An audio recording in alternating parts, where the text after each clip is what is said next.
OPC delivers a great gaming chair at a competitive price compared to the mainstream brands. With multiple color options to choose from, there is bound to be a perfect match for your setup. Jackson uses one daily with his setup, and so should you. Check the link down below to learn more and pick one up today. The year is 2017, and you have more choices as a PC user than ever before when it comes to displays. Budget monitors are getting better and better with 1080p IPS panels and becoming more readily available at even more affordable price points. Hell, even 1440p displays are becoming closer to being the mainstream resolution for PC gamers. The newcomers to the ring this year, though, are 4K and ultrawides. While these are not really new, they were released years ago, but they have taken massive leaps this year and have sparked debates into what displays are worth your money. And today, well, we're going to be checking out one of those displays, specifically an ultrawide, a 3440 by 1440 resolution curved ultrawide with a 100 Hz refresh rate and AMD FreeSync on board, all at half the cost of the competition. Let's take a look at it, shall we? Let me introduce to you the Pixio PX347c Prime, a monitor that I've been super excited to check out after previous reviews of Pixio displays on this channel.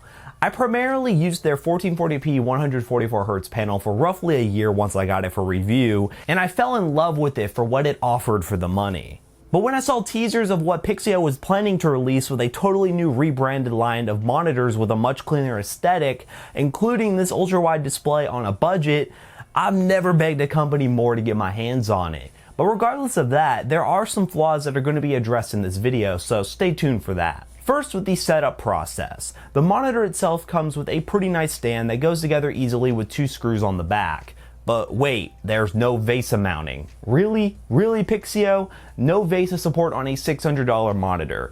You're really going to lose a large percentage of your customers by not doing this, because people who are considering a monitor at this price point have their own custom monitor setup. Really a shame, and having an ultra-wide raised above your desk is just a great experience. It's such a shame that it has to be stuck on a desk. That doesn't mean, however, that the stand is total crap. It is definitely miles ahead better than what they offered on older displays in the past. It is solid metal and holds the monitor still on my desk with some tilt functionality. Now onto some technical specs. The panel itself is a 3440 by 1440 SVA panel. Since this is a gaming focused monitor, the SVA panel allows for the 100 Hz and great response time compared to something like IPS, but it does have way better color production than TN panels. It's kind of the middleman when it comes to monitor displays.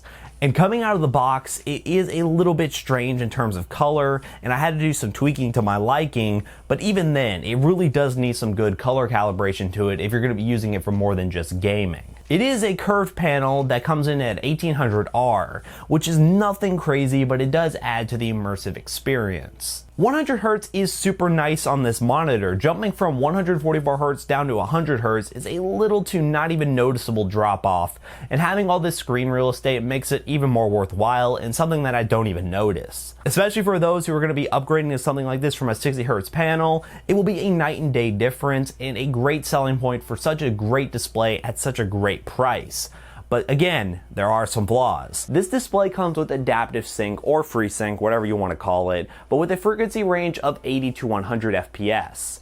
At this resolution, that does not make much sense with the amount of pixels you are pushing.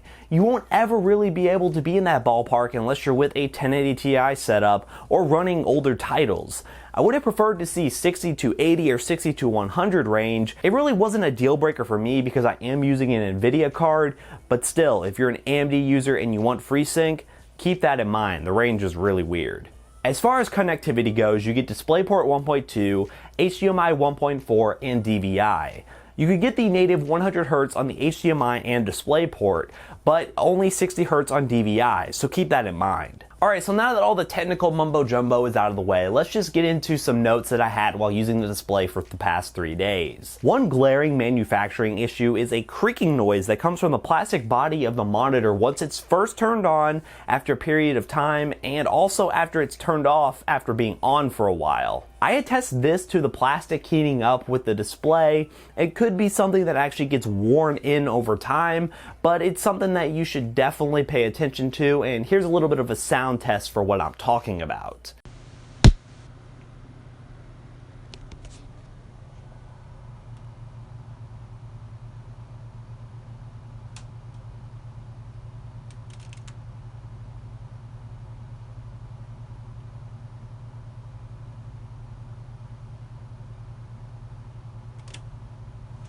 My monitor also did not show up with any dead pixels or any other noticeable manufacturing flaws, so that is definitely a plus. And coming from a brand like Pixio that a lot of you probably haven't heard of, that's something that you want to know.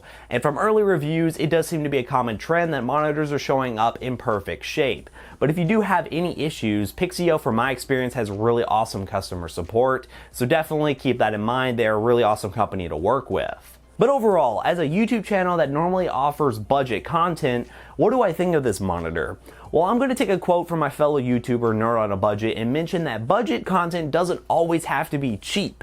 As long as it aligns with your budget, which could be $100 or $1,000, it is what you can afford, and it is budget in a sense. And if you're on the market for a 3440 by 1440 monitor, this right here, while it may have some really weird downfalls, really does deliver a great monitor for the money. If you can live without that VESA mount issue and don't care too much about weird FreeSync ranges and any of the other little manufacturing flaws that may or may not wear in over time, I highly recommend you give this monitor a look for a new experience in gaming and productivity. It gets my stamp of approval. So that about wraps things up here, guys. If you like this video, leave a like down below and comment what you think. Let me know what you think about this new stand and setup. I really like the way it looks. I did a little teaser video for people who follow us on Twitter, which if you want to be able to get in on those teasers next time, my Twitter is down below at ToastyBrosTech, well, our Twitter, and you can definitely check out all the stuff that goes on over there. We do a lot of behind the scenes stuff. We're really close to 2,000 followers, so let's try to break that this time, shall we? And I hope you guys enjoyed this video. Once again, if you haven't already, leave a like down below and comment what you think. If you haven't already as well, subscribe for more content from the Toasty Bros, and I will see you all in the next one, guys. Peace out.